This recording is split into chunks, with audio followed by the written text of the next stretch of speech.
Maligayang ika-250 araw ng kasarinlan sa Amerika, ang aming pangalawang tahanan.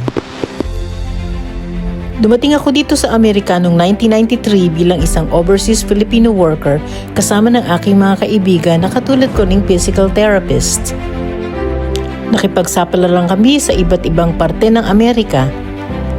Nagkaroon ng mga kaibigang Pilipino din at mga banyaga. Natutong mangarap, magsikap at mamuhay ng malayo sa ating bayan. Madali at mahirap ang naging buhay namin dito. Hindi nagtagal ay dumating din dito ang aking mga kapatid at mga magulang. Andito ako sa Florida at nasa California naman sila. Magkakalayo man kami ay madalas din naman kaming magkita-kita. At Golden Gate, San Francisco. What beautiful day, 60 degrees now. And behind us is the ever famous Golden Gate. Bumuo din ako ng aking sariling pamilya. Yan ang aming nakatutuwang pangalan. Napakahabang dekada na rin akong naging mamamayan ng bansang ito. Napakaganda ng New York City. Sayang, wala na ang World Trade Center. Mula sa pagiging guro sa Pilipinas ay sinubukan ko ding magturo dito sa Amerika. Naging kaisa-isa akong Pilipinong teacher na nagturo sa napakaraming banyagang estudyante sa araw-araw.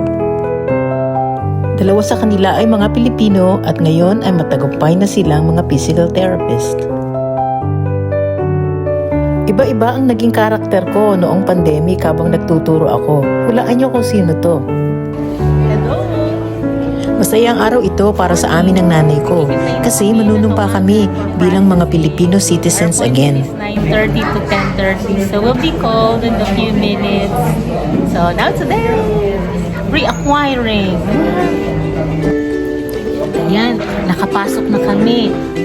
Second step. Processing na ng mga papers. Hopefully after this, taking na kami. So, Yay! Dual citizen na kami ng nanay! Bumuo din ako ng isang masayang grupo ng mga Pilipino dito sa Sarasota. Hindi nyo na itatanong, kumakanta din po ako. Ito ang aming grupo, The Troublemakers Band.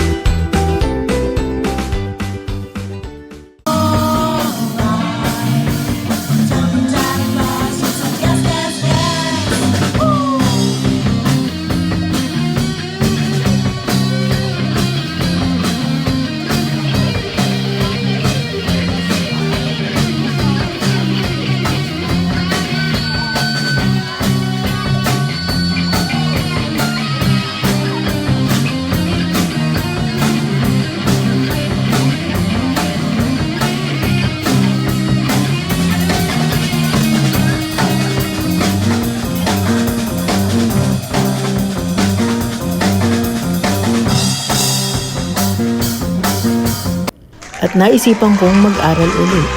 With the students of our highest degree. As your row is called by the marshal, will the Doctor of Physical Therapy candidates please come forward? Lenny Herrera Klein. At natupad din ang pangarap kong maging isang doktor.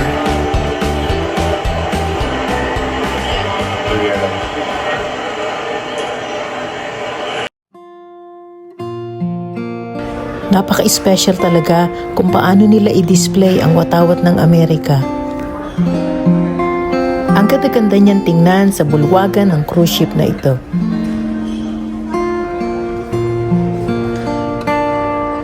Napapalamutian siya ng mga ilaw at kristal.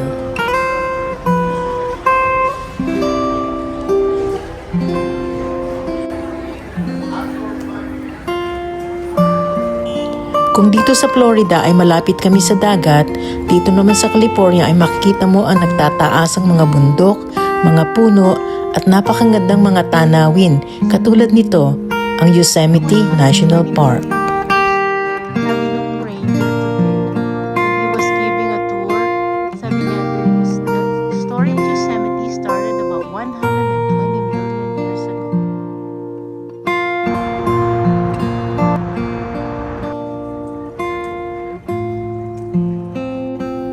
ay ilang panahon na lang makakapag-retire na kami. Ito na yata ang pinakamasarap at pinakamagandang American dream para sa akin. Ang dami kong natutunan sa bansang ito na aking naging pangalawang tahanan. Therapist, teacher, dancer, singer, nakakatuwang gawin lahat. Ang Amerika ay lupain ng napakaraming pagkakataon sa buhay. O ika nga sa English, America is the land of many opportunities. Sa ngayon ay may higit 5 milyong Pilipino ang naninirahan dito sa Amerika. May kanya-kanyang pangarap at may kanya-kanya ding plano sa buhay. Ang pinakamahalaga ay huwag nating kalilimutan kung saan tayo nagmula. Pasalamatan natin ang ating mga magulang na nagsilbing huwaran ng ating buhay at ang Panginoon sa patuloy niyang paggabay. Ito ang aming Buhay Amerika. Maraming salamat sa inyong pakikinig.